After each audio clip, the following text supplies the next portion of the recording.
नबी करीम सल्लल्लाहु अलैहि वसल्लम की जिंदगी का वो कौन सा दौर था जिसने उन्हें अल अमीन यानी काबिल एतमाद का लक़ब दिया।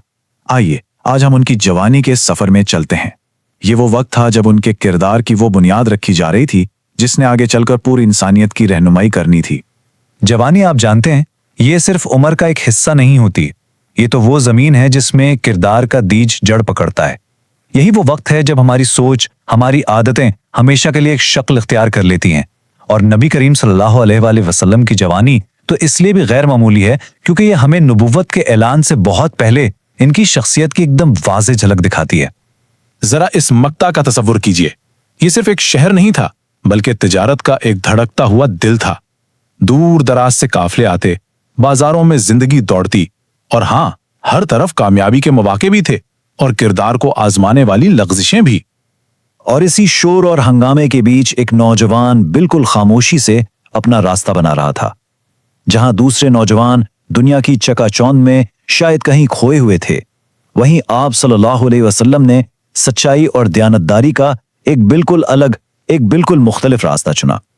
तो आप सल्लल्लाहु अलैहि वसल्लम ने तिजारत को अपनाया, लेकिन सुनिए, ये सिर्फ रोजी कमाने का जरिया नहीं था। नहीं, ये आपके किरदार की एक इम्तिहानगाह थी जहां सच्चाई, दयानत और अमानत हर रोज हर लम्हा आजमाई जाते थे।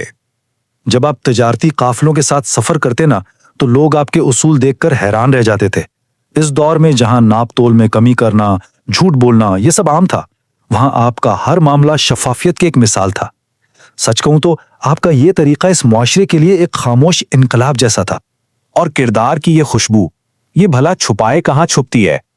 आपकी इसी ईमानदारी ने बहुत जल्द पूरे मक्का की तवज्जो अपनी तरफ खींच ली और फिर लोगों ने आपको एक नाम दिया, एक ऐसा लक़ब जो आपकी पूरी शख्सियत का आईनादार बन गया। और याद रखिए, ये लक़ब नबूवत के ऐलान से बरसों पहले मिला था। ये कोई खानदानी एजाज नहीं था, बल्कि ये आपके किरदार की वो गवाही थी जिस पर दोस्त और दुश्मन सब मुत्तफिक थे। अल अमीन यानी वो शख्स जिस पर आंखें बंद करके भरोसा किया जा सके। इस मुआशरे में जहां अमानतों में खयानत आम बात थी, वहां यह लक़ब मिलना एक बहुत बहुत बड़ा एजाज था और इस बात का सबूत कि आपका किरदार किस कदर बुलंद था।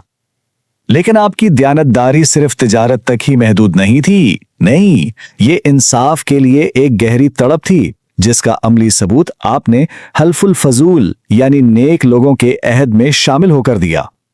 ये कोई आम मुआहिदा नहीं था, ये मक्का के चंद इंसाफ पसंद रहनुमाओं का अहद था कि शहर में किसी भी कमजोर, गरीब या मुसाफिर पर जुल्म नहीं होने दिया जाएगा। और उस अहद में एक नौजवान सबसे आगे था जो अभी नबी तो नहीं बना था, लेकिन इंसाफ का अलमबरदार जरूर था। और इस मुआहिदे की अहमियत का अंदाजा बस इस बात से लगाइए कि नबूवत मिलने के बरसों बाद भी आपने इसे याद रखा और फरमाया, अगर आज भी मुझे ऐसे किसी मुआहिदे के लिए बुलाया जाए तो मैं खुशी से जाऊंगा। ये बात साबित करती है कि इंसाफ पसंदी आपकी शख्सियत का नहीं बल्कि आपकी फितरत का हिस्सा थी। अल अमीन इस लक़ब की गूंज जल्द ही मक्का की सबसे मुअज़्ज़ज़, ज़हीन और कामयाब कारोबारी खातून हजरत खदीजा रज़ियल्लाहु अन्हा के कानों तक भी जा पहुंची। जब उन्होंने आपकी सच्चाई और इमानत के किस्से सुने तो एक गैर मामूली फैसला किया। उन्होंने अपना सारा तिजारती सामान आपके सुपुर्द कर दिया। सोचिए, ये कोई आम कारोबारी सौदा नहीं था बल्कि किरदार पर मुकम्मल एतमाद का इजहार था। और जब काफिला वापस लौटा तो मुनाफा तवक्को से कहीं ज्यादा था, लेकिन हजरत खदीजा के लिए इस मुनाफे से कहीं ज्यादा कीमती वो किरदार था जिसने ये कमाल कर दिखाया था। तो आखिर में हम इस दौर को कैसे देखें?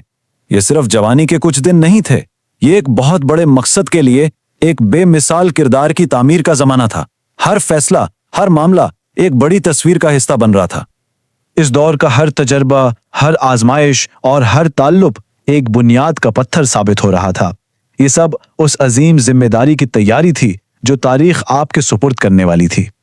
तो सवाल ये पैदा होता है कि जवानी में तामीर होने वाला ये बेदाग किरदार मुस्तकबिल में नबूवत के अजीम मिशन, आपके रिश्तों और तारीख की सबसे बड़ी जिम्मेदारी की बुनियाद आखिर बना कैसे?